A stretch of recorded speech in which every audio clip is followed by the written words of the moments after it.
आप सभी का स्वागत है आपके अपने यूट्यूब चैनल वाईएम के एजुकेशन क्लास पर। फ्रेंड्स इस समय 6 बजे मॉर्निंग में हम पढ़ते हैं यूनिट 6। यूनिट 6 में फ्रेंड्स क्या है, आज हम पढ़ेंगे निर्जाति वर्णन। आज हम पढ़ने वाले हैं निर्जाति वर्णन या निर्जाति पद्धति शास्त्र। फ्रेंड्स आपको बता दें, जो लोग नए हमारे चैनल पर, कि इस चैनल पर complete education subject UGC net के लिए इस समय पढ़ाया जाता है। Friends point two point selected चीजें हम लेके आते हैं। नया चैनल है, अभी पीवाई क्यूज नहीं करवा पा रहे हैं, तो जैसे ही सिलेबस कंप्लीट होता है, ये 2 यूनिट चल रहे हैं, ये कंप्लीट हो जाए उसके बाद कोशिश करेंगे पीवाई क्यूज भी लाने की। तो इससे आपको बहुत अधिक हेल्प मिलने वाली है, रिवीजन हो जाएगा और जो है सारी चीजें एकदम कॉन्सेप्ट क्लियर होगा। और जब तक क्लियर कॉन्सेप्ट नहीं है तब तक कुछ नहीं होने वाला। इसलिए आप ये 5-5, 10-10, 15-15 मिनट की वीडियो आपको बहुत ही अधिक हेल्प करेंगे। इसलिए इस चैनल को सब्सक्राइब करिए और फ्री में सारी चीजें यूनिट वाइज इस चैनल पर पढ़िए। तो देखिए क्या है निर्जाति वर्णन या निर्जाति पद्धति शास्त्र। ये टॉपिक बहुत ही इंपॉर्टेंट है। देखिए सेम सेम नहीं पूछा जाएगा कि निर्जाति वर्णन होता क्या है, लेकिन कहीं कुछ एग्जाम्पल दे दिया जाएगा, पूछ लिया जाएगा ये कौन सा अनुसंधान है, निर्जाति है, तो ये इसलिए इसको इसकी थीम समझना अत्यंत आवश्यक है। थोड़ा सा देखिए इसके बारे में, जल्दी से करते हैं स्टार्ट। क्या निर्जाति वर्णन, देखिए आधुनिक समाजशास्त्रीय सिद्धांत है। ये सब जल्दी-जल्दी यहाँ से जहाँ कहीं फ़ोकस करना होगा, जहाँ से एकदम क्लियर हो कि निर्जाति वर्णन होता क्या है, वहाँ पे हम बहुत अधिक फ़ोकस करेंगे। तो देखिए निर्जाति वर्णन आधुनिक समाजशास्त्रीय सिद्धांत है, जिसकी रचना को अभी 4 दशक भी नहीं हुए। देखिए क्यों? क्योंकि ये कब हुआ था, इसका नामकरण हेरोल्ड गरफिंकेल द्वारा कब 1967 में किया गया। इसीलिए अब इसको 4 दशक भी नहीं, ये सब हमको बस पढ़ना है सिर्फ। इसका उदय देखिए विशेषकर संरचनात्मक प्रकारवाद के विरोध स्वरूप हुआ। प्रकारवाद क्या होता है, यूनिट फर्स्ट में हम पढ़ा चुके हैं, बता चुके हैं जब यथार्थवाद सारी चीजें पढ़ी थी। तो देखिए अपनी सामाजिक संरचना को बनाए रखने के लिए मनुष्य जिन नियमों एवं विधियों का प्रयोग करता, उन नियमों एवं विधियों का अध्ययन ही निर्जाति पद्धति शास्त्र है।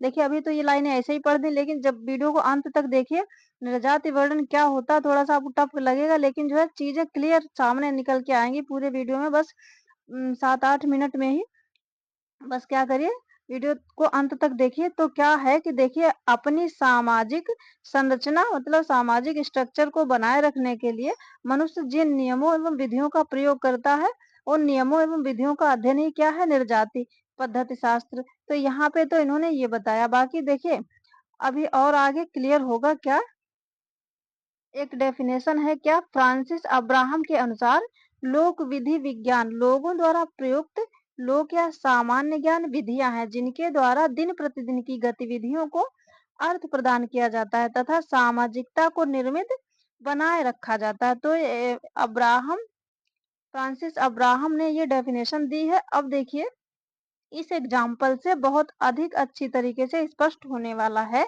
कि निर्जाति वर्णन होता क्या है। पहली बात अपनी लैंग्वेज में सुनिए, जैसे निर्जाति वर्णन होता है या रिसर्च की, जैसे कि पूरी चीज है कोई, उनमें से कुछ के बारे में कुछ करना, उसके प्रति एक्शन लेना थोड़े से के प्रति। लेकिन यहाँ पे थोड़ा सा का मतलब सैंपल नहीं है जो आप पढ़ चुके हैं कि सैंपल ले लिया, उसका अध्ययन कर लिया, उसका रिसर्च कर लिया, तो पूरे पे सामान्यीकरण कर लिया कि आपने जान लिया ये चीज पूरी ऐसी है, थोड़े से का अध्ययन करके। यहाँ पे वो नहीं है, थोड़े से का अध्ययन करके पूरे पे लागू नहीं करना। 1 मिनट, इसमें क्या है, इसमें देखिए क्या है कि एग्जाम्पल देखिए, महाविद्यालय एक शिक्षण संस्था के रूप में होता है। ठीक है, मान लीजिए कोई कॉलेज है, वो इंस्टीट्यूट है। इस संस्था में क्या होता है, अपने नियम की एक व्यवस्था होती है, सभी में होती है भाई।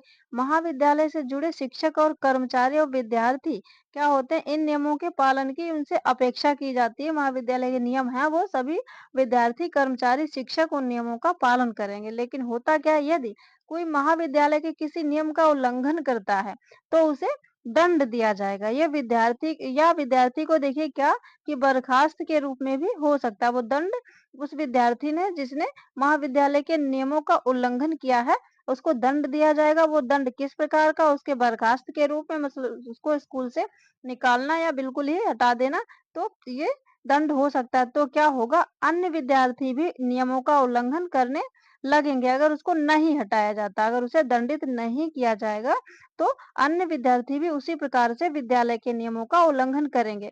देखिए जिससे अ, उसे दंडित अगर नहीं किया जाएगा, अन्य विद्यार्थी भी उसी प्रकार से उल्लंघन करने लगेंगे, जिससे देखिए विद्यार्थी को दंडित करने के लिए जिस विधि को अपनाया गया उस विधि का अध्ययन करना ही क्या निर्जाति पद्धति शास्त्र की विषय वस्तु है। अब कैसे देखिए पूरे विद्यालय एक संस्थान है, उसमें सारे अधिकारी, कर्मचारी, विद्यार्थी हैं, तो किसी एक विद्यार्थी ने उल्लंघन किया तो उस एक विद्यार्थी के बारे में ही क्या करना, उसको दंडित करना या और जो भी सजा देना, उसी पे पूरी चर्चा चलती रहेगी। तो यहाँ से देखिए कि यही क्या है कि पूरे में से सिर्फ एक के बारे में सारी चीजें हो रही है ना, उसको दंडित किया जा रहा है, उसी पे पूरा फोकस है। तो यही निर्जाति वर्णन या निर्जाति पद्धति है फ्रेंड्स। क्या है? निर्जाति पद्धति, मतलब पूरे में से। और लेकिन ऐसा नहीं ये पूरे पे लागू कर दिया जाएगा कि वो बच्चा ऐसा है दंडित करने वाला तो सभी दंडित करने नहीं, ऐसा नहीं, ये लागू नहीं कर दिया जाएगा। लेकिन क्या है कि फोकस सिर्फ उस पे है, उसी के बारे में उसको दंडित करना, जो भी सजा देना, वो सारी चीजें। तो मतलब पूरे में से किसी एक चीज पे ध्यान इसी उसके बारे में करना, तो ये है निर्जाति वर्णन। अभी और अधिक सिर्फ इसी दंडित करने वाली बात से नहीं, भाषा और उनकी प्रजाति संस्कृत के आधार पर भी किसी समूह को अलग करना, वो भी निर्जाति वर्णन ही होगा। देखिए तो और देखिए अब यहाँ से इसके अभिलक्षण से और अधिक स्पष्ट हो जाएगा। पूरे वीडियो में आप बस यही फोकस करना है कि निर्जाति पद्धति शास्त्र होता क्या है।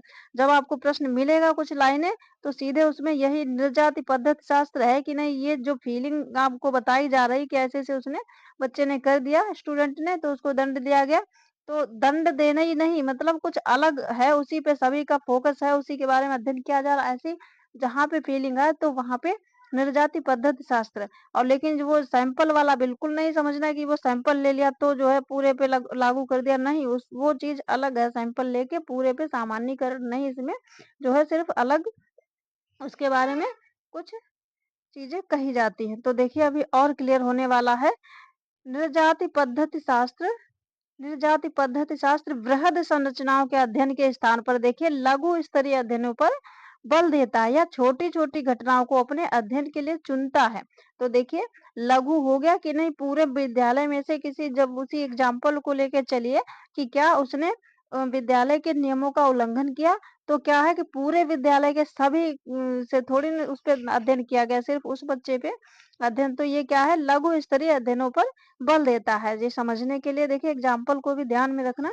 फिर क्या है, देखिए ये सामाजिक वास्तविकता के अध्ययन पर बल देता है या घटनाओं को वास्तविक जीवन में देखकर, सुनकर, समझकर उन पर बल देता है। समझकर बल देता है। यह दिन प्रतिदिन की घटनाओं का अध्ययन है। ये इसके लक्षण है निर्जाति वर्णन के। अब देखिए इन कुछ लाइनों से निर्जाति वर्णन एकदम और अधिक स्पष्ट होने वाला। अभी तो सिर्फ घटना ध्यान में होगी। देखिए क्या है, निर्जाति शब्द किससे, ग्रीक शब्द के एंथनो से लिया गया है। इससे देखिए और अधिक स्पष्ट होगा कि कहाँ कहाँ निर्जाति वर्णन या निर्जाति पद्धति शास्त्र लागू हो सकता है। तो देखिए ग्रीक शब्द एथनो से लिया गया, जिसका एथनिक का अर्थ क्या है, ऐसे लोगों का समूह जिन्हें उनकी प्रजाति, भाषा, संस्कृति की विशेषता के आधार पर अन्य समूहों से अलग किया जा सकता है। इस प्रकार तो क्या है, देखिए एथनिक का अर्थ, अब यह एथनिक भूल जाइए, सिर्फ निर्जाति यहाँ से और अधिक स्पष्ट होता है। क्या, ये एक समूह, ऐसे लोगों का समूह जिन्हें क्या होता है, अब जैसे उन जो कुछ भाषा और प्रजाति संस्कृति के अनुसार कुछ समूह में जो लोग हैं वो अलग हैं, तो उनको अलग कर लिया गया। तो पूरे समूह में से उनको अलग करना, तो यही क्या हो गया, निर्जाति वर्णन। देखिए इस प्रकार निर्जाति समूह उस समूह को कहते हैं जिसके सदस्यों में सामान्य विशेषताओं में से कुछ या सभी विशेषताएं उपलब्ध हों।